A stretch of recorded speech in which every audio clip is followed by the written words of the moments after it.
Welcome to Rupali Madhav चॅनलला स्वागत आहे. आज सकाळी 5:30च्या अंदाजामध्ये झोपेतून उठलो. तेव्हा तर पण वेदर काढून घ्या म्हणून बघितलं, पण नका तेव्हा तर उजूल आला होता थोडं तुम्ही बघू शकता. पण एवढं सुंदर स्वच्छ वातावरण होतं ना, एकदम थंड हवा सुटलेली होती. मस्त एन्जॉय पण वाटलं होतं. फक्त सकाळच्या पण झोप मोडली.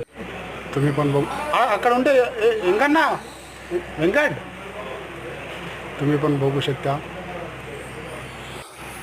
मस्त वातावरणामुळे छान होतं. मग त्याच्यानंतर सकाळच्या परिस्थिती उजळून गेलं. मग आपण काय मस्त, तुम्हाला तर माहीत आहे ना मग आपली हॅबिट्स कसं राहते. कानामध्ये ब्लूटूथ लावून घेऊन मस्त एन्जॉयमेंट करायचं. तुम्ही पण मग मस्त एन्जॉय वाटलं आलं होतं. सकाळी उठलो मग स्वयंपाकाचं मग भात असं केलं होतं, वरण काय नाही. काल बॅगमध्ये काय अमाऊंट ठेवलं होतं ते रात्री कुठं अंधारामध्ये येताना कुठं पडल्यात की काय की असं वाटलं आलं होतं. पण व्यवस्थित होते अमाऊंट ते. मग लवकर स्वयंपाक झाला, त्याच्यासाठी थोडं वॉकिंग वगैरे असं केलं होतं. मस्त एन्जॉय वाटला होता. आज काय केलं खूप छान वाटलेलं होता. समजा बॉक्स रेडी ठेवलं होतं. नेक्स्ट व्हिडिओमध्ये आपण छानदार व्हिडिओमध्ये पुन्हा भेटूया. ठीक आहे, बाय.